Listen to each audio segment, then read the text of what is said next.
మొత్తం వ్యవస్థను కొండబెట్టుకున్నాం మనం. అగౌరవించడం కొన్ని కులాలని, కొన్ని వృత్తులని, కొందరు మనుషులని, అసలు సగం జాతి మొత్తం స్త్రీలని అవమానించామండి. క్షమాపణ కోరుతున్నానమ్మా మిమ్మల్ని.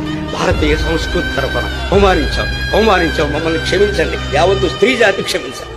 నేను చూశాను నా కళ్ళతో ఆడాళ్ళు పండుగ. ఆడదాని నీకు ఎందుకు లోపలికి పో, పెడబుద్ధులు ఉంటాయి మీకు, ఆడదాన్ని నమ్మద్దు అని పుస్తకాల్లో రాసి ప్రచారం చేశారు. కానీ నా జీవితం మొత్తం మీద నమ్మదగిన ఆడవాడు చాలా మంది ఉన్నారు. మోసానికి ఆడదేం ప్రసిద్ధి కాదు, మగాడు ప్రసిద్ధి. విడిపించుకు తిన్నారే, జుట్టెట్టు కొట్టారే, ఆడపిల్లల కంటే చంపేసినంత పని చేశారే. అది నా జాతి చేసిందమ్మా, నా పండితులే చేశాను, నా గ్రంథాలే చేసి. నేను క్షమాపణ కోరుతున్నా, క్షమించకండి అమ్మా. సీతాదేవిని కూడా ఆక్షేపించిన దుర్మార్గుడు మగవాడేనమ్మా, ఆడదుగా. ఇన్ని అన్యాయాలు నిమ్న వర్గాల వారికి, బలహీన కులాల వారికి, స్త్రీలకి చేసేసి ఇవాళ మా మతంలో ఉండండి, మా మతంలో ఉండండి కాళ్ళెట్టుకుంటే ఎవడుంటాడండి? సరిగ్గా ఉంటే ఉంటారు అందరూ.